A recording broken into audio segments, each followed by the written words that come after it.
తనకు పిల్లలు లేనందున హన్నా చాలా బాధతో ఉంది. ఆమె ప్రార్థించింది.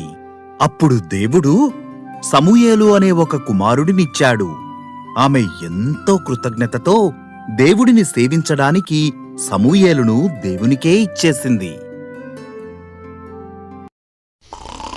హన్నా తన కుమారుడిని ప్రత్యక్ష గుడారములో యాజకుడైన ఏలీ దగ్గర విడిచిపెట్టింది. సమూయేలు ముసలితనం వల్ల గ్రుడ్డివాడైనా ఏలీకి సహాయం చేసేవాడు. అతను ఆ ప్రత్యక్ష గుడారములోనే పడుకునేవాడు. ఏలీ ఒక దగ్గరి గదిలో పడుకునేవాడు.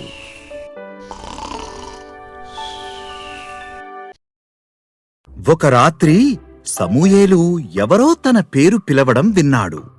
అతను లేచి ఏలీ వద్దకు పరిగెత్తాడు. ఇక్కడే ఉన్నాను అన్నాడు.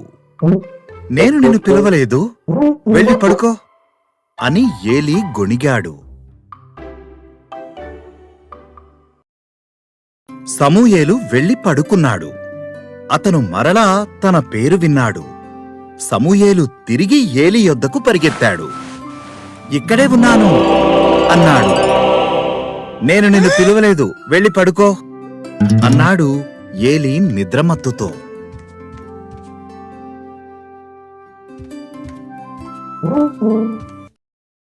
మూడవసారి సమూయేలు ఆ స్వరాన్ని విన్నప్పుడు దేవుడు నిన్ను పిలుస్తున్నాడు అని ఏలీ చెప్పాడు. ఆయన మరలా పిలిస్తే ఇలా చెప్పు, చిత్తము ప్రభువా, నీ దాసుడు ఆలకించుచున్నాడు అని అన్నాడు.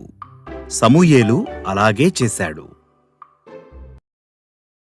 సమూయేలు, నా ప్రవక్తగా నా ప్రజలకు నా మాటలను నమ్మకంగా తెలియజేయగలవా అని దేవుడడిగాడు. నేను చేయగలను అన్నాడు సమూయేలు. తను ముసలివాడయ్యేంతవరకు సమూయేలు అలాగే చేశాడు.